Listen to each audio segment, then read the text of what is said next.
સેજ આમ ક્રીઝ પાડી દેવાની. Plaster of Paris. નમસ્કાર દોસ્તો, ક્રિએટિવ દાદી એન્ડ બ્લોગમાં તમારા સૌનું સ્વાગત છે. તો આજે હું અમદાવાદ આવી છું મારા મામીજી સાસુને ત્યાં, અને એ પણ મારા મમ્મીની જેમ એકદમ ક્રિએટિવ છે. ઘણી બધી વસ્તુ એમણે બનાવી છે અને બધી હાથેથી બનાવી છે. તો આ બધું એમનું ક્રિએશન છે. તો મામીનું આર્ટ થોડું અલગ છે. એમણે જે બધી વસ્તુ બનાવી છે એ લાપીમાંથી બનાવી છે. તો લાપી અને વ્હાઇટ સિમેન્ટનો પણ યુઝ કરો છો ને મામી તમે? ના, તેમાં થોડોક જ યુઝ થાય. થોડો. હા. અને આ શેમાંથી બનાવ્યું છે તમે? એ લાપીનું જ છે બધું. જીરાફ ને બધું લાપીમાંથી જ બનાવેલું છે. તો આ બધું લાપીમાંથી જ એમણે ડિઝાઇન બનાવી છે. તો આ જીરાફ બનાવ્યા છે, અહીંયા બર્ડ્સ બનાવ્યા છે, એનું નેસ્ટ બનાવ્યું છે. અને આ બધું જે ટ્રી જેવું તમને ડિઝાઇન દેખાય છે એ બધું લાપીમાંથી બનાવ્યું છે. અને આ બોટલની ઉપર, કાચની બોટલ છે, તો એની ઉપર આ બધી ડિઝાઇન બનાવી છે. અને એની અંદર પાછી એક ફેરી લાઇટ લગાવી છે. તો લાઇટ ચાલુ કરે તો આ બહુ સરસ લાગે છે.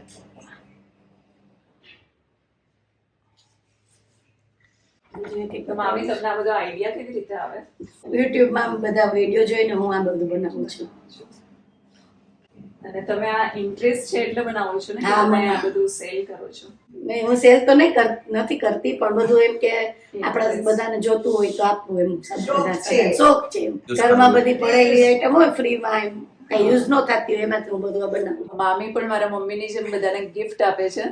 તો આજે ઘરે કોઈ પણ ગેસ્ટ આવ્યા હોય તો એમને કહે કે તમે બધી વસ્તુ દેખાડે અને તમને જે જોઈતી હોય એ લઈ જાઓ. તો મેં પણ આમાંથી ઘણું બધું ચૂઝ કર્યું છે અને હું પણ બધું લઈ જવાની છું. તો આ પણ શોપીસ તમે જોઈ શકો છો કે આ પુઠ્ઠાનો યુઝ કરીને કર્યું છે. તો નક્કામાં જે બોક્સ હોય એને કટ કરીને એના પર પણ લાપી લગાડીને આ બધી ડિઝાઇન બનાવી છે. અને અહીંયા ઊનના પોમ લગાડી દીધા છે. તો દેખાવમાં કેટલું સરસ લાગે છે. અને આ પિસ્તાના છે ને મામી? ના, એ હાથે જ લાપીનું જ છે. આખે બધું લાપીનું જ છે. તો આ બધું લાપીથી જ બનાવ્યું છે અને ખૂબ સરસ લાગે છે. અને આ પણ ફ્લાવર વાઝ છે, અને એ પણ નક્કામાં એક બોક્સની ઉપર લાપીને મિરર ને એ બધું લગાડીને બનાવ્યું છે. તો એ પણ બહુ સરસ લાગે છે. આ શેનું બનાવ્યું છે મામી? એ લાપી જ છે. અને આ એક આપણે ઘરે મેં બનાવ્યું હતું ક્લે. અચ્છા, ક્લેથી બનાવ્યું છે. ડોગ ક્લેની છે ને આ બધું લાપી છે. શેનું બોટલની ઉપર બનાવ્યું છે? આપણે આરોની નો નીકળે, આરોમાં જે આપણે ઓલું ફિલ્ટરની ઓલી નો નીકળે, શું અંદરથી ઓલી પ્લાસ્ટિકની કાઢીએ એટલે પૂઠું હોય. તો એનો પણ મામીએ સરસ યુઝ કરી નાખ્યો છે. એનો યુઝ કરીને આ બનાવ્યું છે.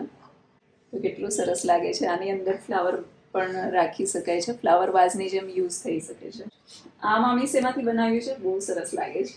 એક આપણે કપ જે તૂટેલો હોય એ કપ છે. અચ્છા, ચાનો કપ. એનો જે ઓલું પકડવાનું તૂટી જાય ને, પછી હેન્ડલ તૂટી જાય પછી મામી આ એનો સરસ યુઝ કરી નાખ્યો છે. તો આ પણ લાપીથી જ બનાવ્યા છે. 2 મંકી બનાવ્યા છે અને એની અંદર ફ્લાવર મૂકી દીધા છે. તો એ પણ કેટલું સરસ લાગે છે. આ શેમાંથી બનાવ્યું છે મામી? એ આપણે શેમ્પૂની ખાલી બોટલમાંથી. અરે વાહ! શેમ્પૂની ખાલી બોટલનો પણ કેટલો સરસ યુઝ કર્યો છે મામીએ. તો તમે જોઈ શકો છો. એની પાર્ટનર પણ છે. એ શેમ્પૂની બોટલ જ છે. અને આ પણ શેમ્પૂની બોટલ જ છે, એમાંથી બનાવ્યું છે. અને આ ઓક્સિડાઇઝના જે ખરાબ થઈ ગયા હોય હાર અને આપણું જે ઇમિટેશનની વસ્તુ નોરતામ પહેરી ખરાબ થઈ ગયા એને કલર કરી નાખ્યો છે. સિલ્વર કલર કરી નાખવાનો. તો એ પણ એક સારો યુઝ કરી નાખ્યો છે આનો. આ શેમાંથી બનાવ્યું છે મામી? એ લાપી જ છે. લાપી છે. પૂરું લાપી જ છે. હા, આ ક્લે થી બનાવી નાખવાનું. ક્લે થી કોન કરીને. અચ્છા. પછી નાનો દીવડો હોય ને એ વચ્ચે મૂકીને પછી બનાવવાનું. માટીનો દીવો અંદર નાખ્યો છે. મેં પ્લાસ્ટિકનો માટીનો. આ દિવાળી આ દીવો કરીએ એટલે અહીંયા લાઈટ થાય. તો આ પણ પૂરું લાપીથી જ બનાવ્યું છે. અને દિવાળી હોય ત્યારે આની અંદર એક દીવો મૂકી દઈએ એમ મામી કહે છે. તો બહુ સરસ લાગે છે આ. ફેરી લાઈટ રાખી તો દેખાડું. આ શેમાંથી બનાવ્યું છે મામી? આ બોટલનું છે. એક લાપીનું જ છે બધું. હા, લાપીમાંથી જ ડિઝાઇન બનાવી છે બધી. અને ઉપર કલર કર્યો છે. તો કાચની બોટલ ઉપર કર્યું છે આ. આ શેમાંથી બનાવ્યું છે મામી? એ પ્લાસ્ટિકની બોટલમાંથી બનાવેલ છે. અચ્છા. હા, કોલ્ડ ડ્રિંકની બોટલ જે પ્લાસ્ટિકની આવે છે એમાંથી મામીએ બનાવ્યું છે. ઉપર લાપીને બધું લગાડીને ડિઝાઇન કરી છે. આ શેમાંથી બનાવ્યું છે મામી? એ પ્લાસ્ટિકની આપણી બરણી જેવું નાનું આવે ને એમાંથી જ. નકામી કોઈ બોટલ હોય આવી પ્લાસ્ટિકની તો આગળથી થોડું કટ કરીને એમાં પણ લાપીથી જ બધી ડિઝાઇન બનાવી છે કલર કરીને. અને અંદર પાછો એક જીરાફ પણ નાનો બનાવ્યો છે. તો આની અંદર પણ ફેરી લાઇટ લગાડી દઈએ તો આ બહુ સરસ લાગે. પ્લાસ્ટિકની બોટલ જ છે આમાં પણ આરો વાળું. તો આમાં પણ બર્ડ્સ ને બધું બનાવ્યું છે તો બહુ સરસ લાગે છે. તો આની અંદર અગર આવી રીતે ફ્લાવર્સ મૂકી દઈએ તો સરસ ફ્લાવર વાઝ પણ બની જાય છે.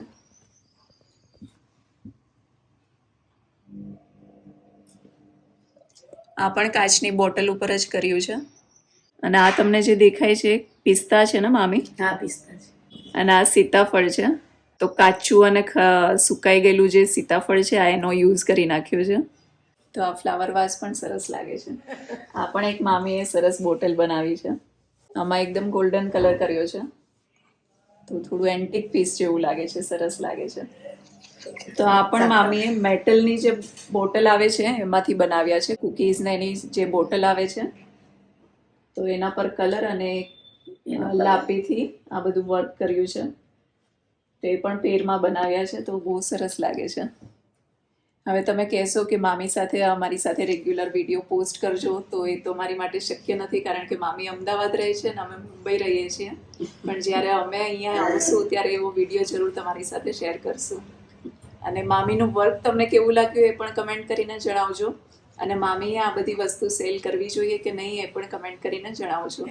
મામી આ પણ હાથેથી જ બનાવ્યા છે ને? હા. અને આવા તો ઘણા બધા હેંગિંગ બનાવ્યા છે જાતે. મામીએ બધા અલગ અલગ ડિઝાઇનમાં બનાવ્યા છે, અલગ અલગ કલર કોમ્બિનેશન લીધા છે. તો એકદમ નાના ચકલા બનાવ્યા છે. આમાં ચકલાની સાઈઝ થોડી મોટી છે. તો આવી રીતે અલગ અલગ ઘણા બધા બનાવ્યા છે. આ પણ કોડીથી જાતે જ બનાવ્યું છે મામી? હા, આ નાળીમાં કોડી વીટી લેવાની. નાળી હોય ને હા, પોરવાની હોય કે ના? હા, એમ આમ ચારે કોર પત્તું વીટ આમ કરતા જવાનું. કોડી જગ્યા હોય એમ પોરવતું જવાનું. તો આખું કોડીથી બનાવ્યું છે, કોડી અને ચકલાથી. તો એ પણ બહુ સરસ લાગે છે. આ પણ મામીએ બધું જાતે બનાવ્યું છે. આ ચકલા પણ થોડા અલગ ડિઝાઇનના અને અલગ કલર કોમ્બિનેશનમાં છે. તો બધા હેંગિંગ બહુ જ સરસ લાગે છે. અને આ એક ફ્લાવર વાઝ અલગ છે. તમે વિચારી નહીં શકો કે આ શેમાંથી બનાવ્યું છે. આ ઊનનો જે રૂમાલ આવે છે એમાંથી મામીએ બનાવ્યું છે. કેવી રીતે બનાવ્યું છે એ આપણે મામીને પૂછશું. આ કેવી રીતે બનાવ્યું છે મામી? પ્લાસ્ટર ઓફ પેરિસમાં બનાવેલું છે. હા, એટલે પ્લાસ્ટર ઓફ પેરિસમાં આપણો કોઈ રૂમાલનો કલર ઉડી ગયો હોય એટલે એમાં પાણી નાખીને કરીને પછી આ રીતે શેપ આપી દેવાનો. કઈ ડબ્બો કે એવું આમ રાખીને આમ શેપ આપી દેવાનો. અને પછી આમ ક્રીઝ પાડી દેવાની પ્લાસ્ટર ઓફ પેરિસનું. એટલે સુકાઈ જાય એટલે એકદમ આવું થઈ જતું હશે. અને પછી આની અંદર ફ્લાવર્સ રાખી શકાય છે. તો દેખાવમાં ખૂબ સરસ લાગે છે. અને આપણી પાસે જે વેસ્ટ વસ્તુ પડી હોય એનો પણ યુઝ થઈ જાય છે. એક આ પણ બહુ સરસ છે. આ પણ પ્લાસ્ટિકની બોટલને જ કટ કરીને કરી છે.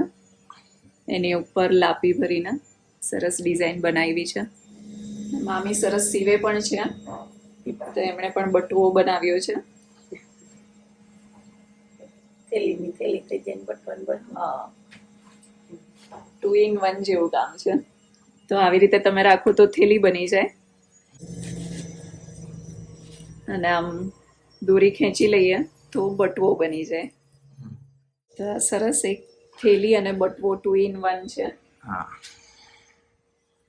અને આ સાડીની લેસમાંથી બનાવ્યું છે. તો બેગ પણ બહુ સરસ બનાવી છે. અને મામીનું આર્ટ તમને કેવું લાગ્યું એ કમેન્ટ કરીને જરૂર બતાવજો.